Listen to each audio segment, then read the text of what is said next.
time. So it is now time for our Portland Children's Levy Committee meeting of 2024. It's not our very first, it's our second. I'm reading the script here that's I'm editing. I know that we have Commissioner Brim Edwards will be here a little bit late. She's at a press conference that I also was invited to, so I understand why she's late. And is Felicia coming today? She's going to try to call in remote from Washington, D.C. Okay, but we have quorum. We're joined today by city-appointed community member Tracy Rossi. Hi, Tracy. And city-appointed business leader Dan Floyd. So we have quorum and we're ready to go. And we also have all the levy staff here, it appears. So it's great to see everyone. And thank you for joining us today. And now on to our agenda. First up, let's look at the minutes from December 11th. I guess this is our first meeting of 2024. The December 11th meeting, and I'll ask for a motion to approve. So moved. All right, Tracy, thank you for that. Second? That would be you. Yes. Yeah. Second, all right, sorry. all those in favor, Turn it please on. say aye. Aye. Aye. Aye. All right, so that passes. Okay, let's head on to what is next, and then we'll have opportunities to comment later. But do we have anyone that signed up for general public testimony? We do not have anybody signed up for public testimony today. Okay, thank you so much. So next is Assistant Director Meg McElroy, and you are going to present our annual performance data for 22-23. Meg, welcome to the meeting. And I know this is a really big report, and so I want to thank all of the hard work that went into this. And this always gives us an opportunity to dive into the work and have better understanding for ourselves and for the public. So thanks for being here. Take it away. Absolutely. Thanks, Commissioner Ryan. And along the line of thanks, as we get started here, I want to thank all of our grantee partners. Without their hard work directly with children and families and taking the time to complete reports that make it possible for us to present these data and quotes and highlights to you, we couldn't do it. So a special shout out to them as well. So I'm going to go through a set of slides that will present levy performance highlights for the period of July 1, 2022 to June 30, 2023, so the most recent closed fiscal year.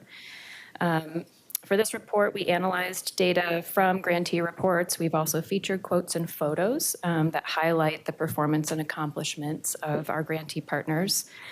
A more detailed what we call data appendix is available on our website that looks at several of these metrics at the program area level. So these will be levy-wide highlights, but program area specific results are in that additional appendix. Our website is www.portlandchildren'slevy.org. And in the past couple of years, as I've presented this report, I've asked allocation committee members to read the quotes that come from our grantee partners that are on the slides to help make the presentation a little bit more participatory. So if you all are open to that, I will ask you to take turns and read those. We're all agreeable, right? Yeah, I saw nods. Thanks. Sure. So just to help anchor us, these are the overall levy goals, and the data that we'll review are to reflect our progress toward these goals, which are to prepare children for school, to support their success inside and outside of school, and to eliminate racial and ethnic disparities in children's well-being and school success. These goals come directly from the act that is included with the ballot measure that is authorized by voters. Our presentation will cover 5 main sections. First, access to services by children and families served, both the number of children and families served and their demographics. The goals for the amount of services that grantee partners intended to provide. Child and family participation or attendance in program services offered by grantee partners. Outcomes for children and families participating in these programs. And then finally, the demographics of the staff and board of the organizations that receive levy grants. Starting with service access, these data come from 77 grant programs in 5 program areas: early childhood, child abuse prevention intervention, foster care, after school, and mentoring, and includes the small grants that the levy funds in these areas. We combine the data from these areas because they are offering primarily relationship-based services over time. Compared to fiscal year '22, in fiscal year '23, programs essentially reached the number of people they had intended to serve when they set those goals pre-pandemic. So we're seeing recovery, and that'll be an ongoing theme that you'll hear about as I go through these slides. In child abuse prevention intervention, early childhood, and with our small grants fund, those programs in those areas collectively exceeded their goals for number of children to serve. In mentoring and foster care, they nearly met their goals. And in after school, they reached 95% of their goals for the number of children they intended to serve, which is up from 80% last year. So that's a program area where we've seen significant improvement in pandemic recovery. I just want to let you know that I will also discuss hunger relief, which is our 6th program area, separately in this presentation due to the unique nature of those services. So not only did programs essentially reach the number of children they wanted to reach, they also reached the intended priority populations that the levy is trying to serve, which are those disproportionately affected by racial inequities. These data are similar to past years. This graph is intended to help represent the size of the population along these demographics served in levy-funded programs. So 92% of children served come from families with incomes at 185% of the federal poverty level or less. That threshold is important because it is the eligibility qualification for the free and reduced price lunch program in our public schools. Just contextually, so that you know, that threshold is an income of $55,000 a year for a family of 4.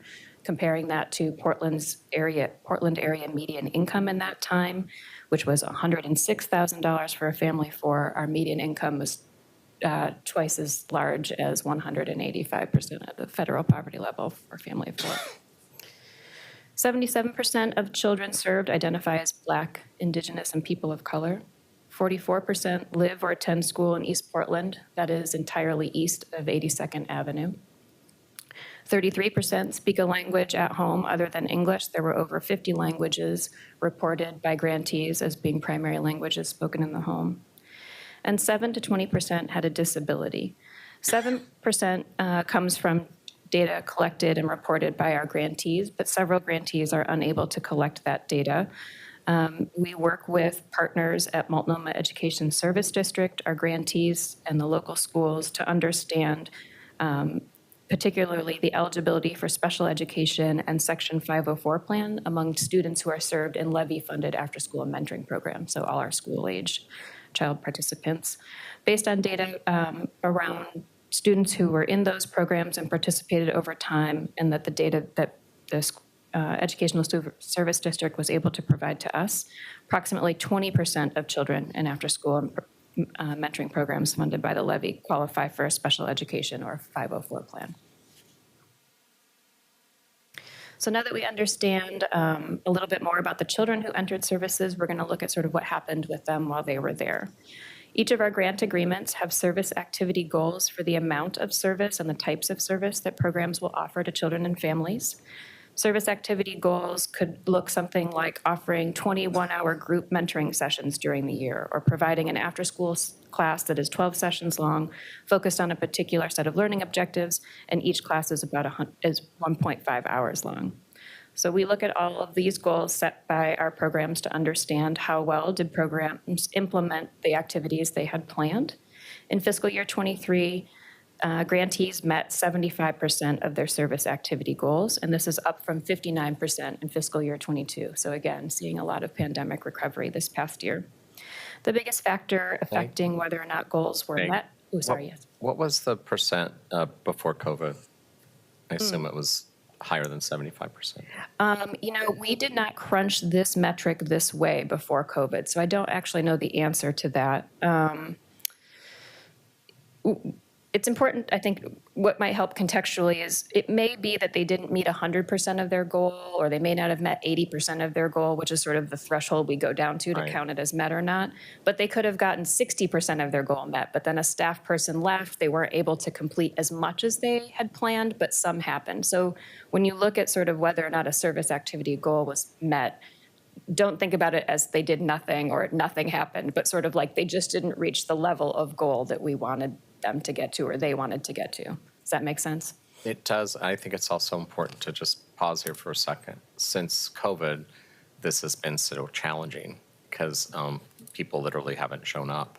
And so we've had to just focus on this concern. And it wasn't a big concern prior to COVID Correct. in the same way. So the spotlight is shining on something. And Absolutely. that was all around, from the students, the youth, and also from the instructors or the adults that were participating. Yes, in fact, this, we're going to look at another, in the next slide, we'll look at how well children and families showed up to what was offered. This is sort of another angle on that, which is how much of the service was offered based on what the grant program intended to do. And so whether or not they were able to offer everything they planned or wanted to offer often was impacted by whether or not they had staff vacancies. Yeah. Staff vacancies were certainly an issue pre-pandemic. We did look at staff turnover as a metric pre-pandemic, and 15 to 20% of staff positions turned over annually. So that's kind of an ongoing challenge even pre-pandemic.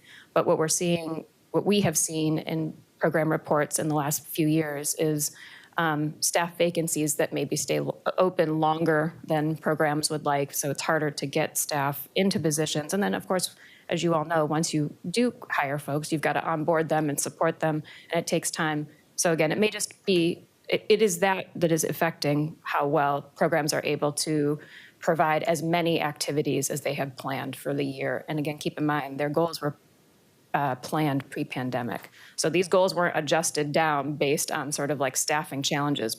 They kept their goals, we kept their goals at these pre-pandemic levels, and just tried to see how well are they making strides back to that level of recovery. Does that make sense? Yeah, it does. And it's helpful to get both sides, so that it's the students, or the clients, the participants, and also the workforce challenges that are so much more challenging today.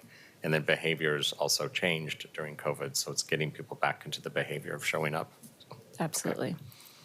Well, we'll pivot just a little bit in this next slide, and kind of take a break from data for a minute and look at, so even if they didn't, for example, meet all their program activity goals, there are still activities happening, and they are still meaningful. So and this slide and this quote illustrates a service activity and demonstrates how programs offer opportunities, particularly to Black, Indigenous, and youth of color, that inspire and support them to pursue their post-secondary goals and achieve program outcomes. This comes from NAEA's mentoring program. In this photo, students in that program are visiting Portland Community College. They were learning about its programming to help high school students earn college credits toward career goals. One of the students in NAEA's program, who's quoted on this slide, later enrolled in an education course at PCC to work toward their goal of becoming an early childhood teacher. Welcome, Commissioner. We'll wait for a pause for a second so that you can catch up. No, it's okay. We're happy to have you. Yeah, thank you for, let's take a pause. So Absolutely. We're welcoming Commissioner Brim Edwards, and I got a text from Felicia. She's trying to log in for the Zoom. Oh, So excellent. hopefully she'll join us soon. You can carry on. Oh, okay. Yeah. Well, Commissioner Ryan, would you be willing to read this quote? I know it's near and dear to your heart to think about high school students and students after high school pursuing post-secondary goals, and this quote comes from a program where this is exactly what they're trying to do. Okay. I'm the first in my family to go to college, and I'm in high school. I didn't think I'd be going to college before I even graduate. Excellent. Thank With you. an exclamation point there, very excited. Yeah. They were very excited. All right. Going back to the point that Commissioner Ryan was making about program participation and attendance, in each of our grant agreements, Grante Partners set goals for the amount of service they hope that children and families will complete during the year.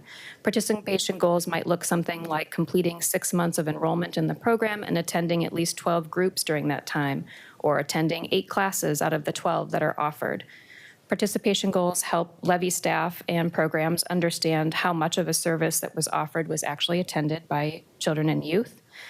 What this chart is showing us is that in fiscal year 23, children, youth, and caregivers met 66% of the participation goals set by the programs, which is an increase from 62% in fiscal year '22. So again, we're seeing some pandemic recovery. This was a metric that we tracked before the pandemic. Before the pandemic, 75% of children and families met the participation or attendance goals that were set in the program. So we're inching back toward that rate again. In fiscal year '23, staffing vacancies, illness of staff, illness of children and families themselves had the most impact on whether or not they were able to attend or meet the participation goals of the program. Is this data similar to what you're seeing in the public schools attendance data? Ooh, we're going to get to that attendance data Okay. in a minute, and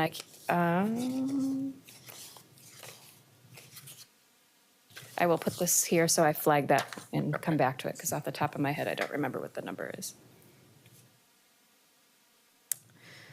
This quote and slide illustrates the additional support, coordination, and care that grantee programs offer children and families as part of their programming activities.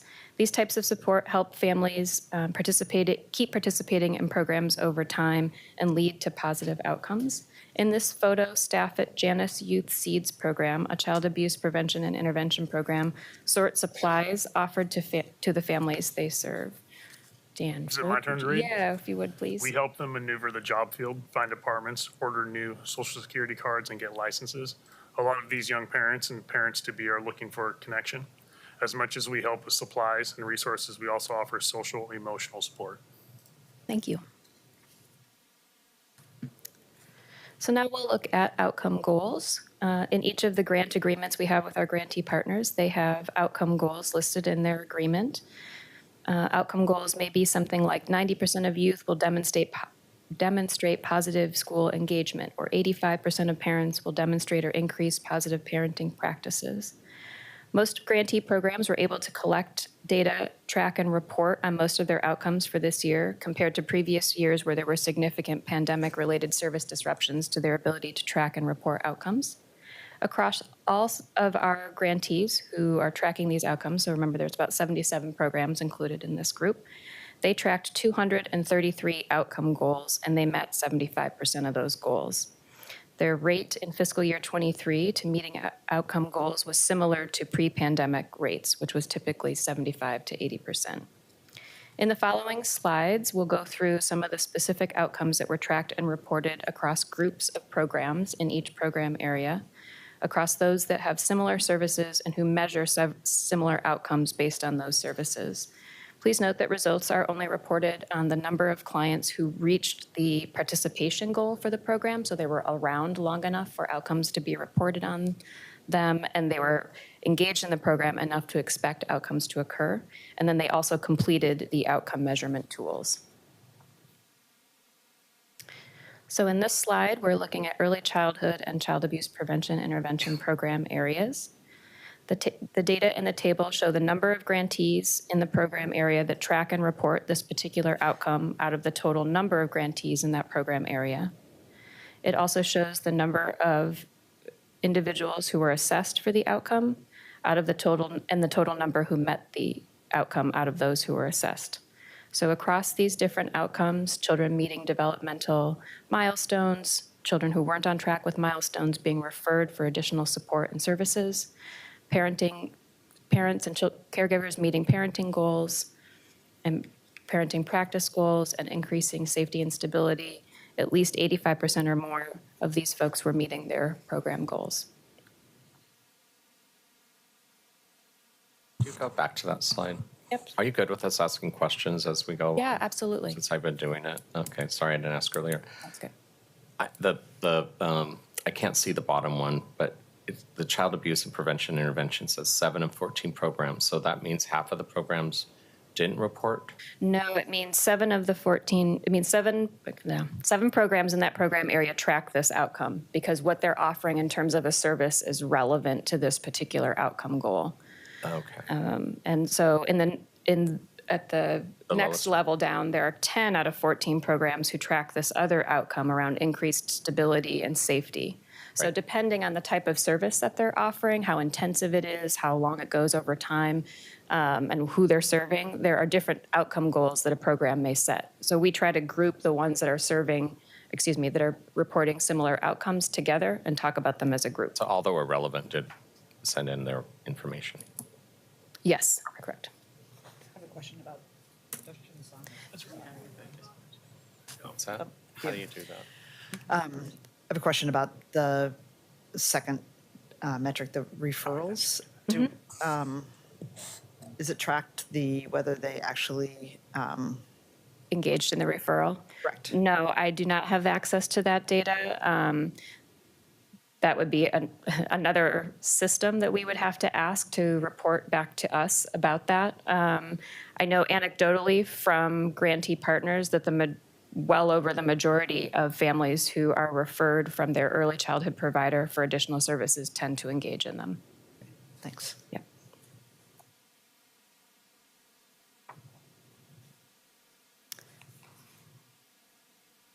This quote is from a Levy-funded foster care grantee whose outcome, and that program area will look at outcomes in the next slide, but it demonstrates the importance of how Levy-funded programs build relationships with children and youth. Relationship building is hard to measure and represent in the types of quantitative data that the Levy collects from grantees, but it's crucial to children's experiences in these programs. Relationships are ultimately the foundation to the program's success. They're the leading factor in how well children and youth participate in programs and reach program outcomes. Commissioner Bermudez, would you be willing to read this quote? The permanency specialists always let the children be in control of the conversation and their recollection of past events. He let them call the shots and determine what they wanted to do and say. He did a great job of quickly building rapport with them. He was perhaps the first adoption-related adult that they trusted in and confided in. Thank you.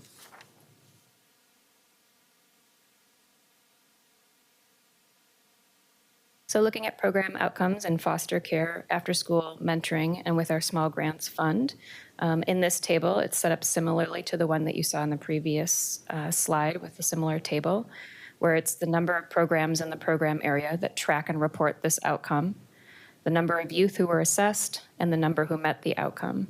So across these different outcomes, at least 88% or more of youth were meeting outcomes in academic goals, positive youth development goals, youth development outcomes in after school, school engagement outcomes and mentoring, and academic goals with our small grants fund.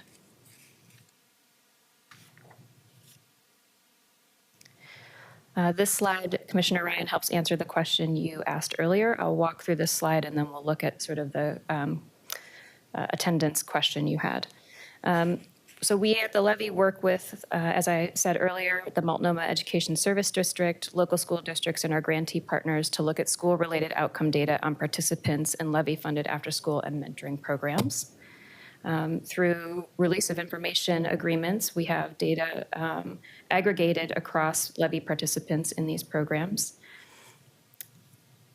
Only students who meet participation goals are included in the data represented here. So not all children who were served in after-school mentoring, but only those who stayed in the program long enough to look at their outcomes. So what this table shows us is what data looked like in 2018-19, which was the last complete school year before the pandemic. So these are data. That final column in the table are data on Levy participants in that school year, so not all school students. The data in the first column there show us where we are this past year. So for youth attending 90% of school days, we were at 62% of youth attended 90% of school days compared to where we were pre-pandemic, 82%. And that middle column there shows what data looked like in fiscal year 22. So there are improvements being made from fiscal year 22 to 23. In some of these metrics, there is not only improvement, but there are rates that look much more similar to where we were pre-pandemic. But in some other cases, we still have a little ways to go. And Commissioner Ryan, you asked a question earlier, how well does participation in Levy-funded programs compared or sort of align with school attendance? So right now in fiscal year 23, children and caregivers met 66% of their participation or program attendance goals. And they, in after-school mentoring programs, 62% of youth attended 90% of school days. So those metrics are not too dissimilar. In other words, participants are, Ours are a little higher, right? Did you say 68? well, there's how well children and youth are attending levy-funded programs is slightly higher than how well their after-school mentoring participants are attending school. So we're talking about a little bit about two different populations, if that makes I mean, you would sense. think if someone's attending mentoring programs or after-school programs, they'd probably be attending school. And Correct. so our programs would help ignite better attendance for school, is what Correct. the assumption always was. Yes. The translation for hearing impaired keeps blocking the bottom. What does it say on high school senior graduations? I'm sorry. Yes, the rate before the pandemic was 79%. Okay. The rate for fiscal year '23 is 76%, and in fiscal year '22, it was 56%. So we've seen a significant increase among levy-funded after-school mentoring program participants in high school graduation, and it's returning back to pre-pandemic rates. You know, the attendance issue is a national conversation. I keep hearing about it just, when in the car listening to NPR. So it's not surprising. Yes. Oh, Felicia, welcome to the meeting. Can you hear us? Yes, thank you. Sorry, I've been trying to get into the Zoom, so I apologize. No, it's great to have you here. And it's always difficult to call in when you're on business travel, so we appreciate it. Thank you. Any other questions on that slide before I move on? Okay. Welcome, Felicia. Good to see you. This quote and photo illustrate the successful accomplishments of students at Park Rose High School. This comes from the Oregon Mesa After School program. This group of individuals are the Visionaries team, and their climate mitigator invention won a statewide competition. It's a multi-purpose clothes drying tool to combat climate-related disasters, and it also helps unhoused community members. The idea came from conversations that they had with Blanchett House staff. The invention features a drying chamber and a shelf to hang clothes, but it can also be used as a cooling fan in the summer. Tracy, would you be willing to read the quote? Sure, I'd be happy to. So this was from a student participant at Oregon Mesa. Mesa gives us the amazing opportunity to help support those in our communities who need it most. Thank you. Who doesn't want that? Yeah, right. So turning our attention over to our sixth program area, hunger relief. In fiscal year '23, programs collectively served over 15,000 children. This is well above their goals for the year. This data comes from 12 different programs in this program area. They offer a variety of different services depending on the program. Some of them offer weekly emergency food pantries, both pickup and delivery, weekly prepared meal deliveries, education in gardens, virtual and in-person workshops and classes, including cooking kits and food and nutrition and food equity education. For those programs who are doing supplying food directly, they supplied over 3.5 million pounds of food, and they were just shy of their goal. This is because several of the school food pantries were understaffed for periods of time in fiscal year '23, and some of those sites operated fewer days for distribution, so their overall number of pounds of food was lower than projected. And just help keep some context in mind, there are 60 different locations at which levy-funded hunger relief programs are providing food. They include schools, parks, community-based locations, and affordable housing communities. This quote and photo illustrate the importance of food pantries offering culturally relevant, high-quality food to their shoppers. In this photo, Maxie, a volunteer at Metropolitan Family Services Park Lane Elementary School food pantry, is pictured on the left, and she's helping a family receive fresh produce at the pantry. Maxie's children attend Park Lane, and she herself has been a pantry client in the past. She donates vegetables she grows on her half-acre farm and especially enjoys growing vegetables from her native Mexico, such as quiletes, papala, epazote, and pepicha, which are difficult to find in Portland and are also expensive. Felicia, can you see the slide, and would you be interested in reading the quote that's on it? It says, people are very excited, like, wow, you have this vegetable. Some people last ate it 10 years ago. It makes them feel like they're at home. Maxie, volunteer. Thank you, Felicia. In addition to its 6 program areas, the levy also funds the Community Childcare Initiative, which is a special initiative of the levy. Special initiatives address multiple program areas at a time and/or system-level issues in the child and family serving sector. The Community Childcare Initiative addresses the program areas of early childhood and and after school. It provides subsidies to assure that working families with low incomes with children ages 6 weeks to 12 years old can afford and access high-quality childcare. It complements the state's employment-related daycare subsidy program by helping families choose high-quality care and cover its full cost of care. The statewide subsidy program reimburses providers at 75% of the market rate of childcare, and the levy-funded Community Childcare Initiative helps those families pay for the full cost of the providers' costs of care. It also ensures that childcare providers are supported for their true costs of their business, which is especially important for pandemic recovery in this sector, where many childcare providers closed or have had staff vacancies that have been difficult to fill. Again, with CCI, the levy is reaching its priority population. It served well over 200 children, which was its goal, close to 300 children. 65% of children served in this program identify as Black, Indigenous, and people of color. 28% identify as white, and for 7%, the data were not reported. 82 providers in our community were participating in this effort. 49 of them are center-based childcare providers, and 33 of them are family childcare providers. Just for some additional context, families who participate in this program are eligible if they're earning 250% of the federal poverty level or less. That's $75,000 a year for a family of 4. The median income of families who participated, median monthly income of families who participated in CCI was $3,482. The median cost of childcare for families who were participating in CCI before the subsidy was $1,500. The median monthly state subsidy was $850, and the median monthly CCI subsidy provided through levy funds was $525. This quote illustrates how important childcare subsidies are to families to access and keep their children in high-quality, consistent care. It ensures that childcare providers are paid for their full cost of care. In this photo, 2 young children are doing art activities together at a small table. Commissioner Ryan, would you be willing to read this quote? It stabilizes care.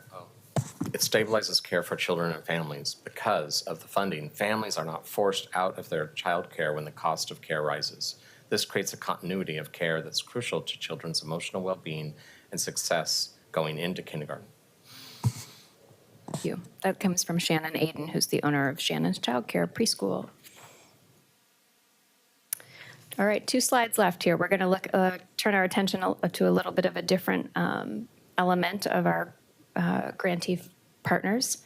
In 2019-20, when we were preparing for that round of grant making and had completed our community engagement process, community engagement prioritized that the levy fund organizations with staff who reflect the cultural identity and backgrounds of the families that they serve, and that the organizations be managed and led by people who reflect their clients' cultural identity and background.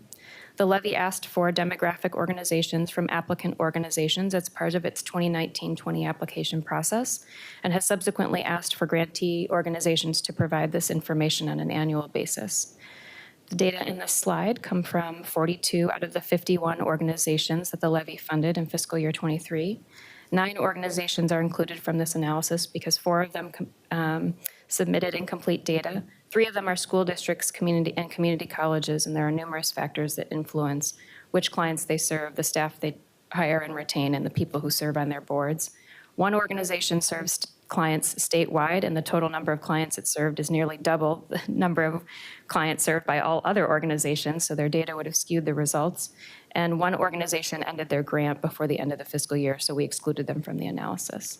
But based on these analysis, what we see is that in the organizations that the levy funds, 64% of them had a majority Black, Indigenous, and people of color clients as a whole organization, not just who was served by the levy.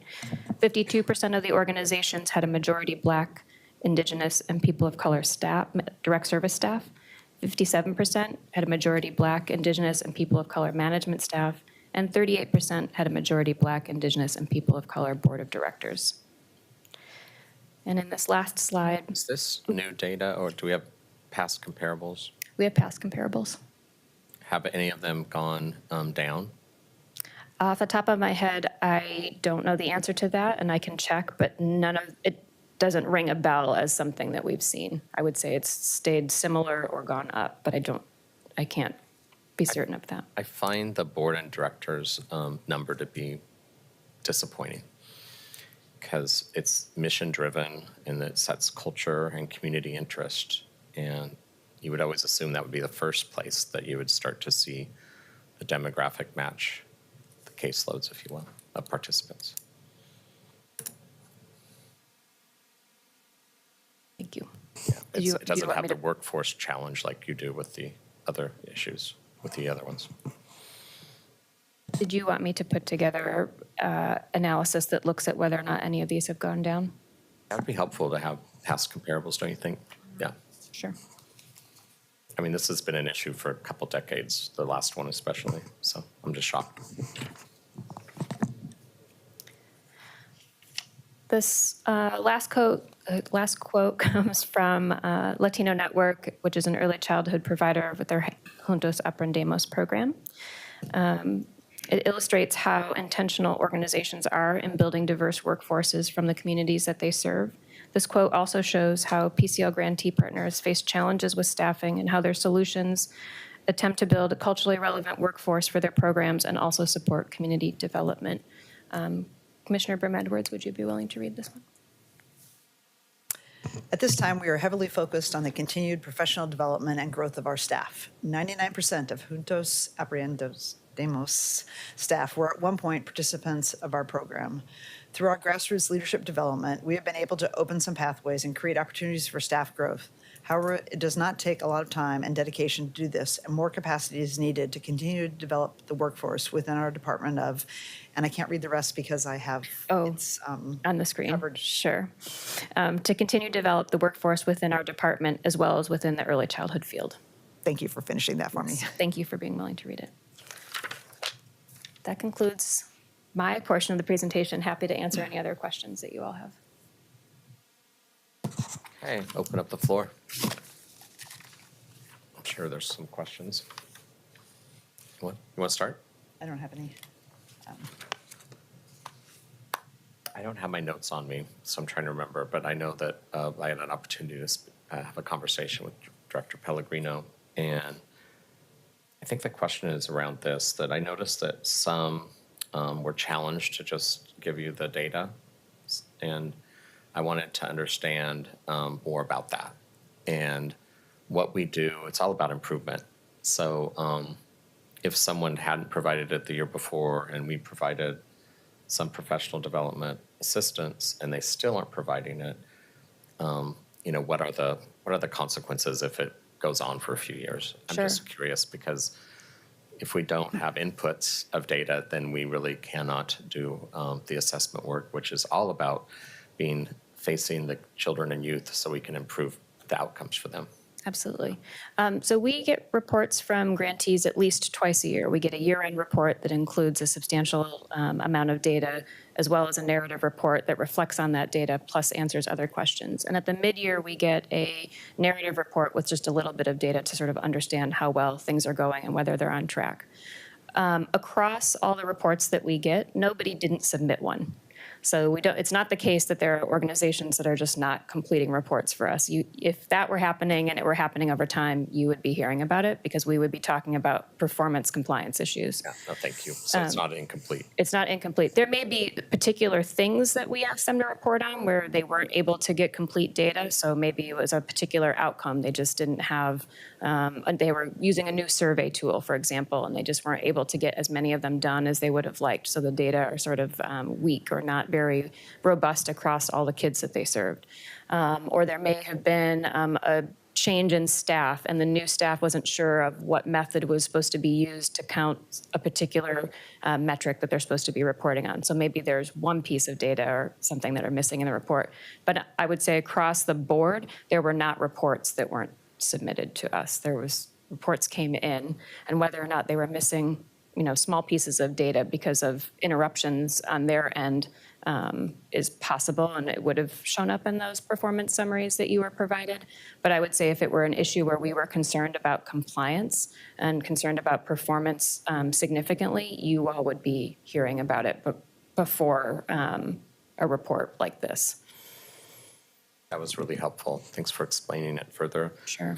And then we're tracking improvement or not. So did we see any trends where actually from 2 years ago to last year, Yeah, absolutely. I would say the number of children served increased. So the total number, so whether or not grantees met their goals for how many children they wanted to serve increased from fiscal year 22 to fiscal year 23, and it's getting closer to their pre-pandemic goals, like nearly 100%.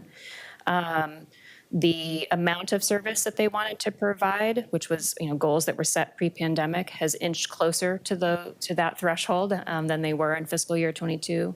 How well children attended services that were offered increased from fiscal year 22 to fiscal year 23, and then outcomes are also strong. Fiscal year 22, the outcomes that were reported at that time were generally looked good, and they continue to look good in fiscal year 23. It's just that more children were had outcomes reported on them, and they are meeting them. So overall, improvement.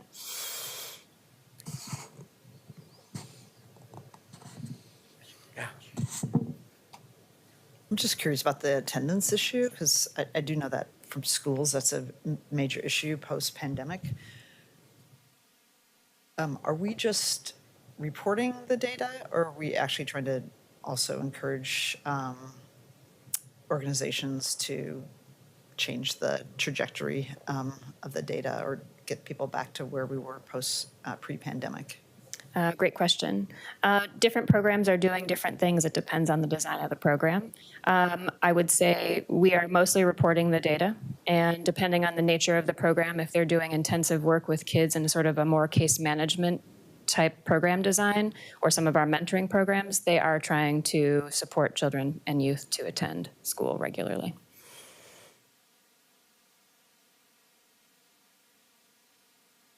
I guess one additional question I have is, the numbers look wonderful in terms of getting back to pre-pandemic levels. Are we also able to ask any open-ended questions? I'm happy to see that we're working with Childcare and hunger relief, which I think are important. Any sense of how the mental health crisis is impacting the work in all of these areas, or any gaps emerging that we might be able to learn from and support? That's a great question, and a great segue, because later in this meeting, you will hear about progress happening with our community engagement effort right now. And that was a specific topic that was called out by our community council to be asked about in our community engagement process, so that as we think ahead about what types of grants the levy should be giving in its next funding round, we are doing that based on community needs, and mental health was a significant area that the community council wanted to hear about. So you'll hear more about those results from that process in May. You'll hear an update today about how that process is being implemented. And yes, mental health is coming up absolutely in grantee reports as issues and challenges that they're seeing. I would say in particular with adolescents in the after school and mentoring program areas. So those staff in those programs are trying to figure out strategies and ways to support youth with those needs. And like I said, you'll hear more about that, I think, at your next May meeting as we hear community engagement results. Does that answer your question? Great. Yeah. Anyone else? Dan, Felicia, you're good? Good, yeah, not this time, but thank you so much for the data. It's helping me get up to speed in a hurry.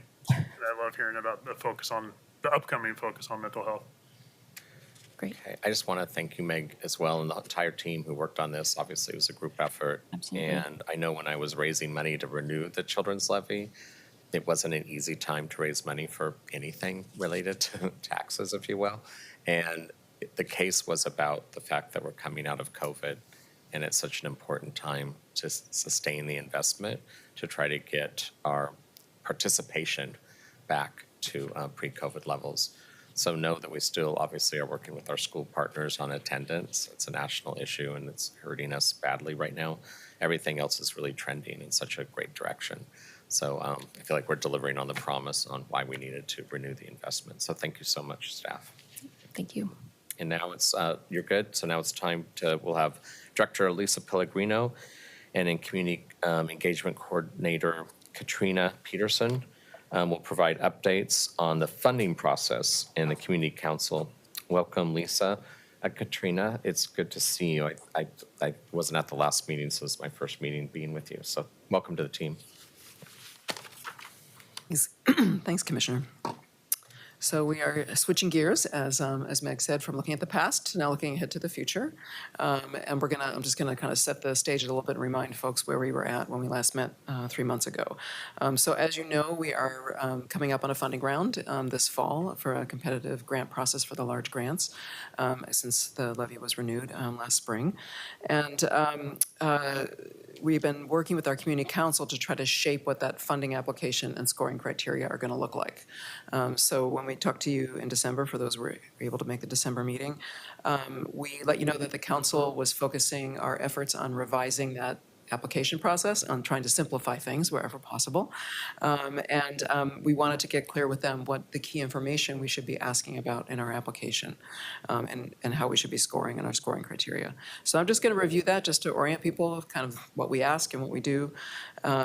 So the organization qualities that the council wanted us to focus on in asking potential applicants was to hear about their purpose and mission and the goals of their organization, how that purpose is reflected by the clients that they serve, the staff they have, and the board members they have, as you just heard, and also the community partnerships they hold, how organizations understand and respond to the needs of the community, so that's key, how tight that bond is, and also understanding what the impact of the organization is and using both qualitative and quantitative data, so both, making sure we're including that in the application.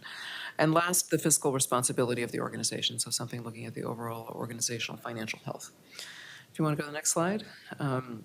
So the other set of key pieces of information they want us to focus on are around the programs that are going to be coming and requesting funding from the levy. We want the programs to have an overall plan that shows the need for the program and how the applicant knows that service is needed, who will be served, the program activities, and the staffing plan. So those are all relevant to all the metrics you just heard about, right? So those are kind of flowing through. They want to understand about the equitable outcomes, what are the intended impacts of a program, and how the program will engage the community to understand impact. And last, they want a program budget, of course. Council gave feedback to have us simplify the budget form if possible, and also to consider whether 15% for administrative costs is sufficient. So that kind of gives you the shape of the input, and then from that input, staff went and drafted an application and scoring criteria. And that was sent to you all in preparation for this meeting. Okay, next slide. In addition to working with the council on this, we are also soliciting input on this draft application and scoring criteria from the larger service provider community. So that's all the grantee organizations and all the folks who might want to apply for PCL funding. So in January, we took that draft application and scoring criteria, and we emailed it to about 300 people at about 160 organizations. And just for context, we fund about 50 organizations right now. And that includes past applicants that didn't receive funding in previous funding rounds, as well as organizations that are on our outreach list, so have come up and developed in the time period since we last did funding, who might be eligible for PCL funding and might be interested. We also included a brief feedback survey with that draft application and scoring criteria. So part of the purpose was transparency. Here's kind of what the application is going to look like, but also what's your feedback. The feedback survey was Likert scale questions that asked about whether you understood what the questions in the scoring criteria were and whether you thought they were reasonable. Respondents could also provide narrative feedback, so you could give particular comments. We don't understand X, on this page kind of comment. So to date, we're going to keep that survey open through the end of this month, but we'll be closing relatively soon. To date, about 36 people have responded. About 2/3 of them work at grantee organizations, but 1/3 work at other organizations that are not currently funded. More than half of the respondents identified as Black, Indigenous, or a person of color. The majority of respondents agreed that they understood the questions and the scoring criteria and indicated that the application questions were reasonable. There was most variation in responses on the reasonableness of the scoring criteria, which some people were responding, they disagreed that it was reasonable or were neutral. So we're going to have to take another look at that. There were also, as I said, narrative comments, and people did provide those, and a lot of the suggestions were how to reword or clarify particular questions or criteria. There was some concern expressed around the workload of responding to the application, which is always a concern and an issue. And then there were requests to include word count limits on responses, which we always do. It was not on the draft because the format of the application is going to change a little bit. So that's kind of the sort of broader facing public input we're looking on this. Go ahead. Is there a goal for the number of respondents? Since right now there are 36. We're hoping to have more. I'm sure that was as of our last count, which was when we sent your memo out. It's probably increased a bit since then. We usually get some additional responses when we send a reminder and say, it's closing, last chance to give input on this version of the draft. So we hope, I don't know that we have a goal in terms of number, but we would obviously like to be as high as possible. Any other questions before I turn it over to Katrina? She's going to talk a little bit more about council. On fiscal responsibility, what do we look at? Is it a audited statement? Is it a P&L statement that's current? Yeah. Cash flow is always important to look at. Yes, we request, in the past, we have required audits of organizations that are larger, and we probably will do something similar for this round. Probably making some exceptions, though, for people who are smaller organizations who are not necessarily audited, with a requirement that they get an audit while they're funded, and that we look at what happened, we look at the results of the audit. Sure. So that piece is where we're heading, I think, on audit requirements. We ask people to give us either an audit if they've got it, or budgets that show revenues and expenses for the year if they don't have an audit. And then there's a series of questions around organizational. I think it's good that we really help with, especially in the smaller grants, help them build their financial tools. It appears, just because a lot of cash went out, if you will, during the COVID largesse that was coming from on high, it's hard to know how to manage that type of inflow when you don't have those financial tools. So it's about helping those organizations get those tools. Absolutely. But I never recall getting funding unless we had a current budget, a current profit and loss, a cash flow report, and an audited statement. I realize those are the big four, but the more that we can help organizations know that's part of their DNA when you're running an organization, the better. We're just trying to help them so they don't get into challenges later on. That's the total focus, to be honest, is to try to develop and support capacity. So that's kind of why we don't want to cut people off necessarily, but we want to try to support them to get up to that next level of financial controls. And it is, it's in recognition, it's a big undertaking to do an audit if you haven't done one. It's a lot that demand on the organization, and some of the staffs of some of the developing organizations are not large. So the burden is high. So we're trying to kind of balance the burden and the That's why before then you can have the other tools in order. Yes, and we will ask for those. Any other questions before we move on? Okay, I'm going to turn it over to Katrina to do the slide so we've also gotten feedback from the Community Council on the application draft as well. Go ahead. So the Community Council met about 2 Mondays ago on February 26th, and it was a 3-hour meeting, and about half of it was spent getting feedback from the council members on the application that you have in your folder. And we did a lot of small group work in which they provided detailed section-by-section feedback. Big picture, council members are really pleased with the direction that the application has taken, and reflected that they see the feedback that they've given previously reflected in the current draft of the application. What we have on the slide before you are their top suggestions for continued improvements on the application. First up, they wanted us to continue to simplify application language. They wanted us to review application questions alongside the evaluation and scoring criteria to ensure consistency in the language. And then finally, on the org purpose section, they wanted us to increase the point value that's assigned to that section from 16 to 20 points. In addition to this, council members shared that the budget section of the application has improved in response to their previous feedback. And if you're curious about more details of their feedback, we recently published a council meeting summary, which goes through all of the granular details that they provided. Okay, you can go to the, Katrina, could you go back to the last slide, please? Could you give more about continuing to simplify the application language? I just want to understand what they wanted to simplify. If you could just tell a story, an example. My understanding is that big picture, the application is very extensive. I think previous drafts have been 40 to maybe a lot of pages. Like, I think 40 might be on the light side. And so it has been a continuous iterative process over the course of our work with the community council to get their ideas about how we continue to reduce the administrative burden of the application on applicants. And it's Looking an where there's ongoing repetition. conversation. What's that? When there's repetition, to stop that.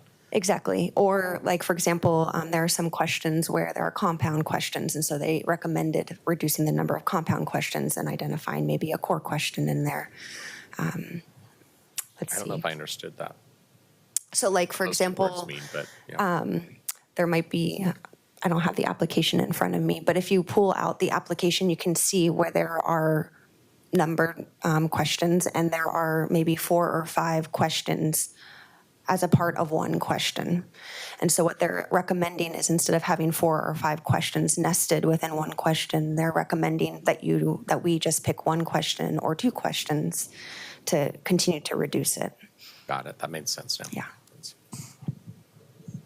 I have a quick question, Katrina. So I was interested in the scoring increase for the purpose of the organization. Just can you share a little bit more about that criteria, subjective versus objective? To be honest, I don't remember those details. I'm wondering if one of my colleagues does. you have better memory than I do about it. The way that the organization section is written right now, that first question is around the organization's purpose, mission, vision, goals kind of question. And I think they felt that 2 things. They wanted to see emphasis on an organization's purpose with children and families lifted up. Like, we had kind of not, that wording got overlooked when we were thinking about writing that question, I think, because we live in that stuff so much. So the council pointed out, you're missing sort of a key element here. And the other thing that we had already built in there was the organization's sort of purpose and commitment with racial equity, diversity, and inclusion. And so they wanted not only to ensure that the organization was speaking to its mission and goals with children and families, but they wanted to elevate the points also going to organizations who are explicitly committed to and working with and have goals on racial equity, diversity, and inclusion. Thank you. You're welcome. I was just reviewing some of their feedback that we listed here, and another point that they were adding was that they wanted us to ask additional questions about how the organization decided to serve a specific community, determine the need, and then address that need. I think that there were some assumptions in our questions, and so they wanted us to kind of ask that more explicitly. Yeah, overall, I would say they're also, at least in my small group at that meeting, they were focused on language, making sure also our language that we're using for all the questions is kind of run through a check for grade levels, so that we're not, we're trying to use simplified language as much as possible, both in the criteria, which are longer overall. There's a lot more criteria and a lot more words over there than there is on the questions. So to do that for both, so that's something we can do, is run it through that check or screen. Okay, I'm going to just give a brief. Go ahead. Is this like the first overhaul in a while, would you say, or? Well, yeah, because we only usually do these large funding rounds every 5 years when the levy's renewed, and so yes, this is a major. We're looking at major overhaul. That's wonderful. Thanks. So Just want to, you can go ahead and go to the next slide now, to briefly review what our next steps from here are. So as I said, that survey is going to close at the end of the month. We're going to take all the feedback we get through the survey on the application and criteria, and we're going to take the community council's feedback you just heard a little bit more about, and try to do our best to incorporate that, given just know that there is always some contradictory feedback that you cannot incorporate because not everybody agrees. But to the extent possible, incorporate that in the next level draft. And you all will be getting a chance to look at that again, and with a final approval in June, but we should have a next level product for you in May. And then I just want to say a couple words, because this is something new. We are exploring using the Web Grants online grants management platform that the city purchased for conducting the next funding round. That platform provides a portal that all the applicants use to submit their application and the reviewers use to score applications. Using that system is going to require further adapting the application format. So just what you're seeing there is not going to be in that format probably. And then also the process that an applicant has to go through to submit an application, as well as what a reviewer has to do to score an application. So it's kind of a wholesale different situation than we've ever had in the past. We should have an update on how that's going and kind of where we're at with that by the time we meet with you again in May. It's a complex process, and there are always snags, so we're going to be working to do our best to have as few as possible. And Sorry, go ahead. I want to thank you for leaning into this, and you can kind of blame me because we had a work session, big picture at the city, looking at all of our grants that go out to the nonprofit community and trying to get some centralized criteria, which we have done. And we have a lot of different silos doing different things. I want to pause to say that the Portland Children's Levy especially is providing the North Star on how to move all of our granting towards a better place in terms of checks and balance and accountability and transparency. So just thank you for hanging in there and playing with this process to centralize the data. So if someone wants to know if one organization is getting money in addition to the Children's Levy, they can see it in one spot as opposed to the digging that you have to go through now. So. Yes, it has other benefits besides just the portal benefit to Absolutely, yeah. applicants. Did you have a question? Oh, sorry. Okay, that's it for kind of where we're heading on application and scoring criteria. And I will leave Katrina here to give you an update on, the council did some other work in addition to working on the application. So she'll kind of give you an update on that. Thanks. So in addition to working on the application, the council was also providing us feedback on the application review process that we run through. And so we did additional small group work as well on that issue. And big picture, all three groups recommended that the Portland Children's Levy continue to work with volunteers in order to review and score the applications. In addition, they emphasize the importance of staff continuing and improving upon practices that we've already deployed in the past. They wanted to highlight the importance of recruiting a diverse pool of volunteers with relevant lived experience, professional experience, and experience in finance and budgeting. In addition, they wanted us to provide implicit and explicit bias training to reviewers, which we already do. And so they recommend that we continue to look at how we can improve that. As Lisa referenced earlier, the council also generated many, in some cases, divergent ideas about how to address score variance and group size. These are issues that come up for us with the application review process in the past. Some of the ideas that they had for how to address score variance included appointing an additional volunteer or PCL staff member to score an application with high score variance, or to add another layer of review to problem solve. Another idea was increasing the number of reviewers scoring the application and then dropping the highest and the lowest score when calculating the average. They also generated the suggestion of creating a scoring rubric that has clearly defined requirements for the points that are earned. Convening reviewers after preliminary scoring and allowing them to have a discussion and then edit scores accordingly. And then big picture, changing the number of reviewers per application. As referenced earlier, you can find more details about some of their feedback on the application review process in the meeting summary. And then big picture, next steps in the review process design, staff is going to take all of this feedback that's been generated by the community council, and then we're going to create a plan and timeline to implement this and the application review process, and then we'll bring this plan to the May allocation committee meeting for review and discussion.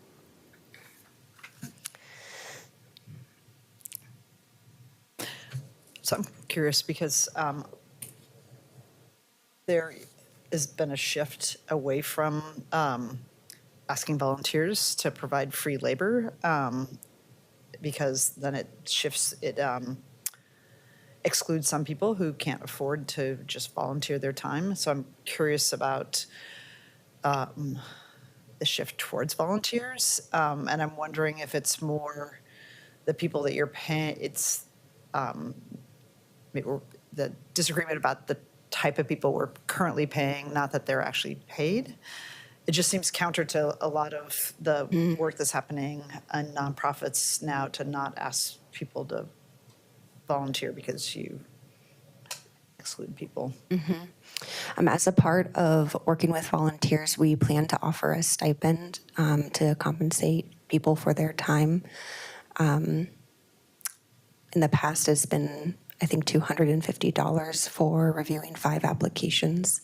I'm not quite sure what the number would be this year. So compensation is an important part. In the past, in addition, not all volunteers have accepted the stipend.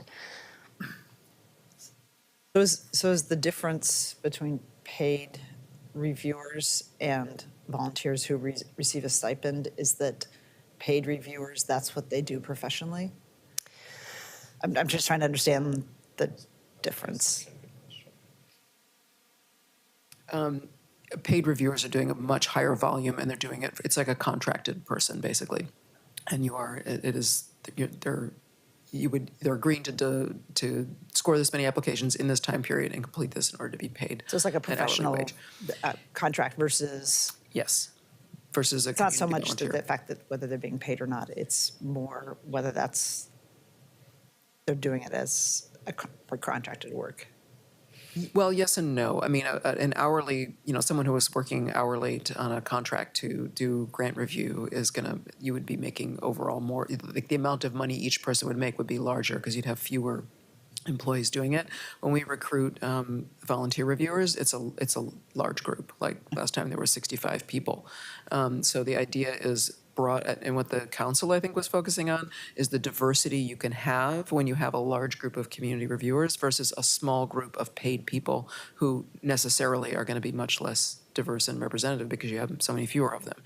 So the application we used last time, which we shared this with council, that we used this process last time, was asking about lived experience and professional experience, and experience in organizational, nonprofit organizational work. So we could balance those review panels to have some of each type of experience, ideally on each panel. So you're bringing different kinds of people to the review. And just to be clear, the stipend, it's a stipend. You're going to be putting in more hours of work. So there is an element of volunteering to it. I don't want you to think about it like people are being paid for a review, because that's not what it's meant to be. It's legally not that either. It really is a stipend in recognition of your volunteering, your time. Great, thanks for the explanation. Lisa, this is Felicia, really quickly. Who is going to be in charge of recruiting the volunteers? Because it says recruit a diverse pool of volunteers. Who's in charge of the actual recruitment of the diverse pool of volunteers? Because I think that also has impact as well. Absolutely. We try to harness every network we can. So staff is running the process. We are going to use community council as a key network to get folks so that's 12 people that have their networks they can tap. We've used allocation committee members. I believe that you have sent us reviewers in the past, Felicia, and anyone else on council or on the allocation committee as well. And then I would say that the Grante Partners are definitely another network that we use, because some people in the organizations who have really good experience with nonprofit organization and program development and running, but they're not necessarily involved with a PCL grant in their job, like they might review in a different area. So you've got somebody who doesn't, from an organization that is not working, they might provide hunger relief programming, but the person doesn't work in the hunger relief area, we might allow them to review hunger relief grants, for instance, because they bring the nonprofit side, program development side experience, even though don't have subject matter. And then we would find other people who have subject matter experience, if that makes sense. Yes, it does. Thank you. Sure. Lisa, just to pause on this for a minute, this is a big change, right? I mean, it's a change. This is not a change. They Oh, were it's basically, not? they So were we've been recommending, using we've both been using volunteers. paid reviewers and stipend volunteers for a while? We've been using volunteers the entire time that the levy has existed. Oh. We started stipending them last time in response to community feedback that we were not able, to Julia's point, we are not able to get people with different kinds of experience who can't afford to volunteer their time at that level. So that we introduced the stipends was something we did last time. And what we heard from council was they don't particularly want to change that. Okay, so I guess the dialogue we were having about paid reviewers confused me. It sounded. That was what we that's we've been offered. doing.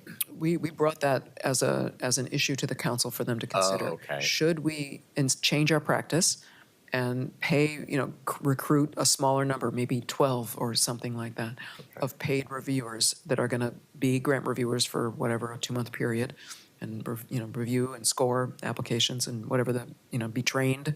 You can do more training if you're paying because you got to pay people for the training.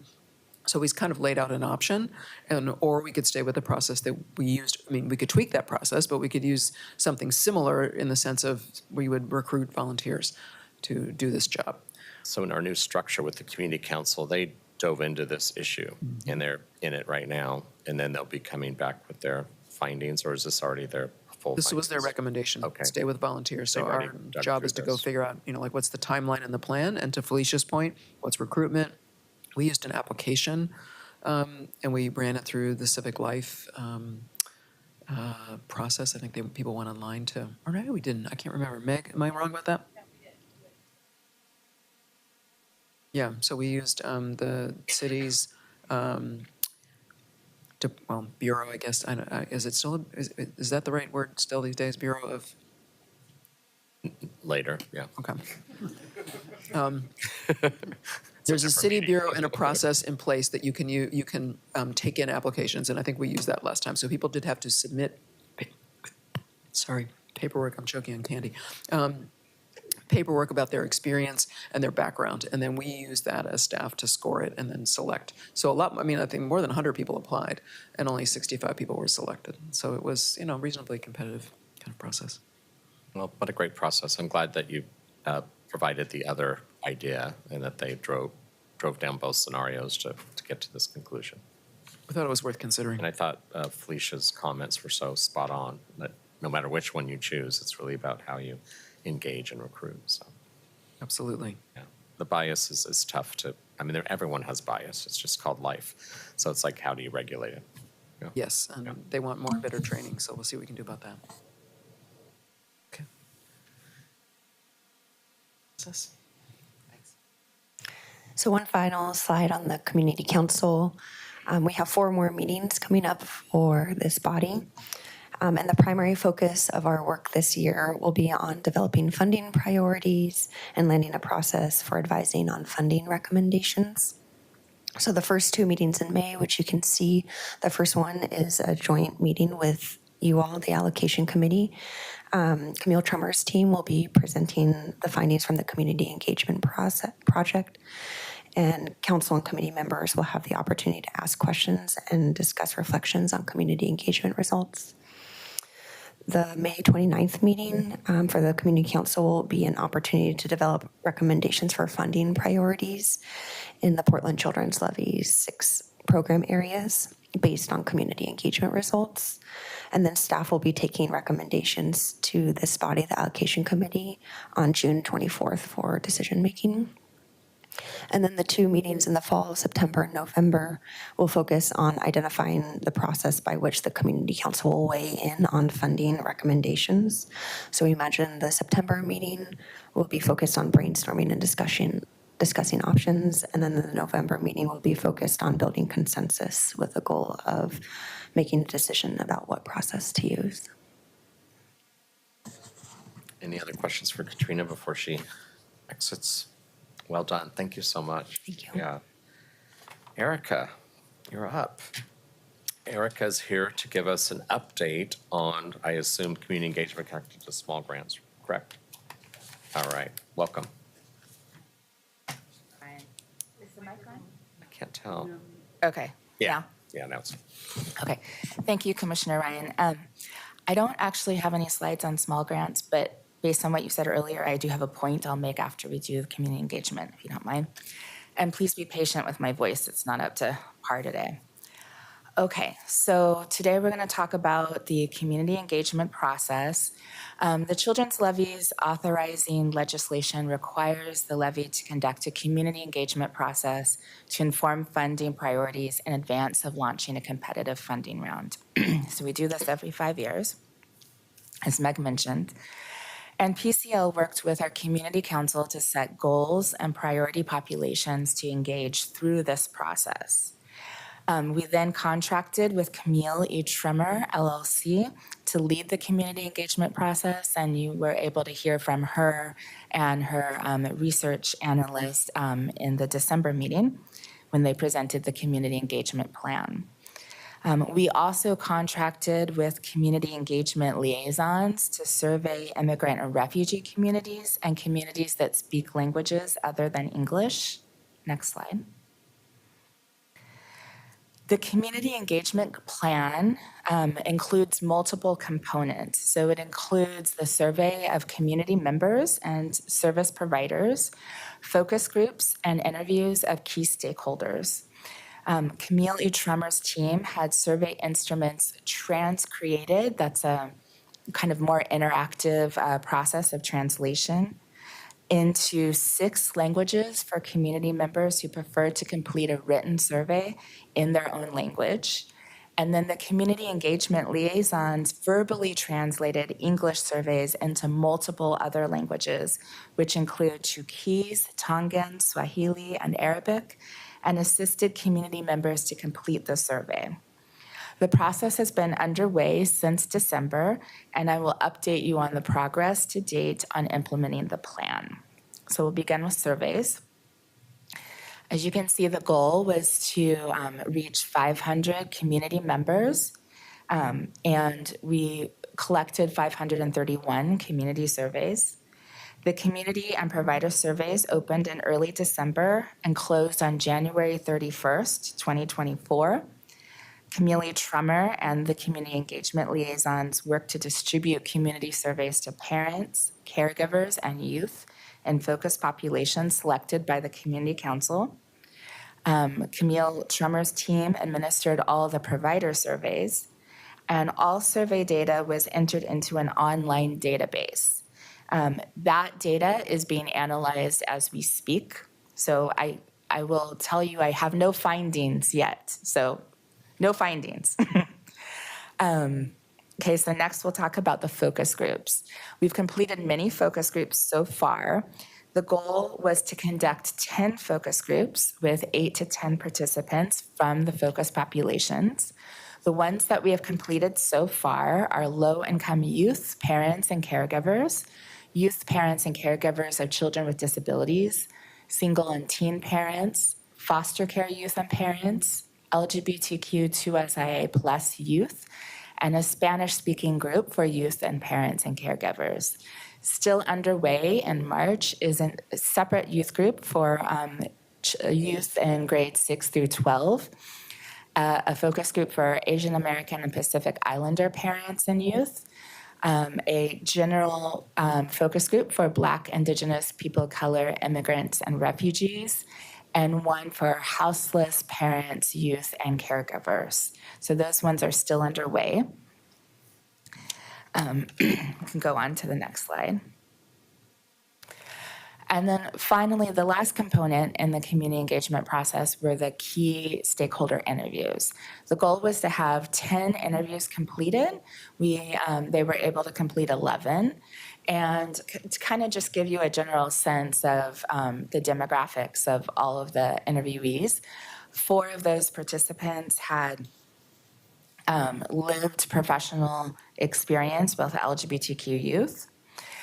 3 have experience with foster youth in particular. 3 work for organizations that focus on children's issues. Those could be children's advocacy or an educational institution.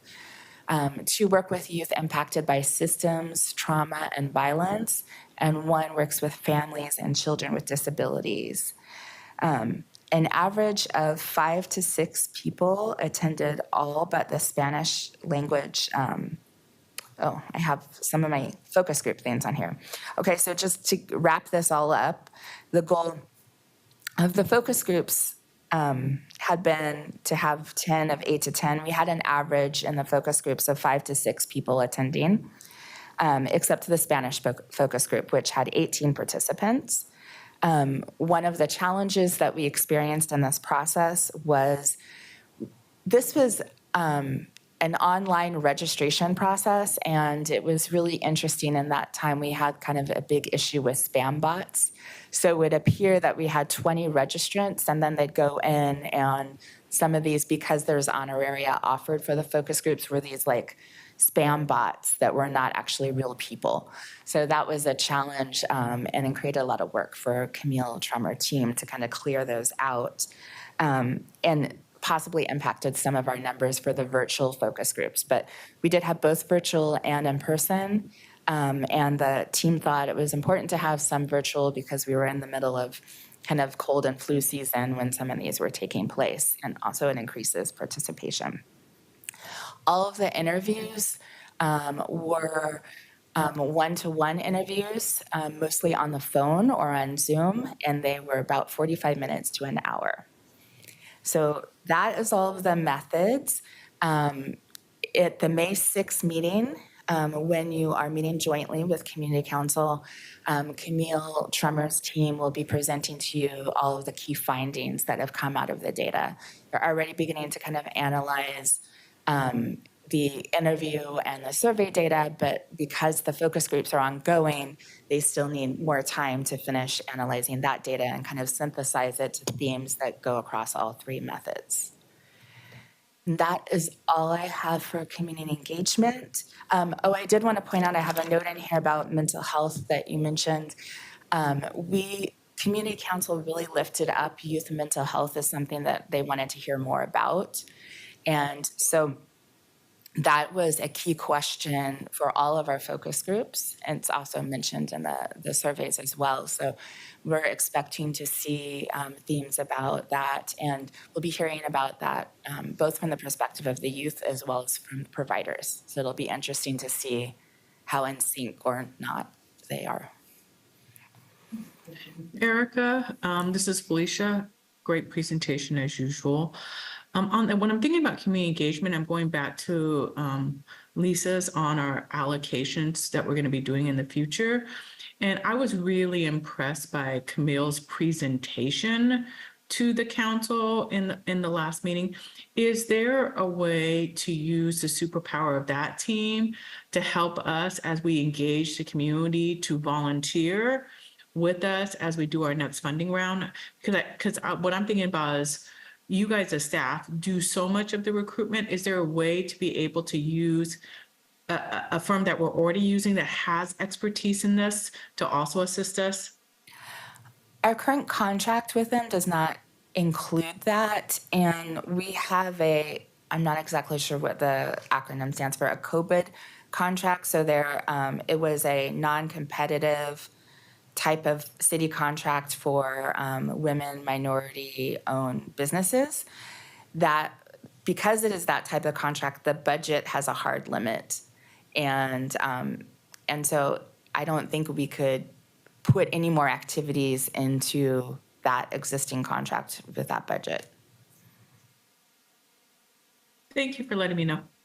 Yeah. Other questions about that? Okay, Commissioner Ryan, I just did also want to let you know, because you had mentioned professional development of smaller organizations, and I don't have a slide here, but I wanted to let you know that the Small Grants Fund grantees fiscal staff did just undergo a training that John put together with our auditors at Marina, a two-part training, one on internal controls to help them improve internal controls, and then one on preparing for audits. And of the small grants fund grantees, based on the agreed upon reviews, I believe that 6 of the 7 who were in that pot would be eligible to kind of graduate from small grants fund into large grants funds in the next round. Thank you for that update. That's really good news. I wrote down some notes while you were speaking. I'm trying to find them. Of those who turned in, let's see, there was something where they turned in the application. Oh. What was the demographics of the who? That, Of the who registered, who filled out surveys, and I don't have those numbers yet. We can present those in May. I know that when I was meeting with Camille on Friday, that we have a pretty large number of youth who actually participated in the surveys, which is good. The community engagement liaisons all had goal numbers for their surveys that they met. So overall, we know from the immigrant and refugee communities that reached 25 or more language groups. And so that includes multiple African immigrant groups, Arabic speaking, as I said, Vietnamese, Lao, Hmong, Mien, and Islander communities, you mentioned. Pacific Islander, Chuukese, Tongan, and Samoan. So we have a lot of data about the specific numbers from that group. In terms of the people who identified as having English as their first language that filled it out that way, I don't yet have those demographic numbers, but I will in May. Yeah, very impressive. Yeah. Thank you. Anyone else? Questions? All right. Thanks so much. I think that's all of the staff presentations, correct? And I forgot to ask constantly, but do we have anyone that's waiting to testify about anything? We do not have Okay. anybody signed up for public testimony. Thanks so much. All right. Well, thank you all for joining us on this lovely Monday morning. Our next meeting will be a joint meeting, as just mentioned, with the Community Council on Monday. We're going to do it here. We're all fit in this. Wonderful. That will be on May 6th. Agendas will be sent to the Levy email list, shared on our Facebook page, and posted on portlandchildrenslevy.org. We welcome your participation. If you'd like to join in the next meeting to comment on agenda items, please do so and visit our website and join our email list. Thanks again. I appreciate all your service, those of you here. It's really nice to have 4 people in person and to have Felicia so engaged all the way from Washington, D.C. Thanks, Felicia. All right, everyone, have a great day. The meeting's adjourned.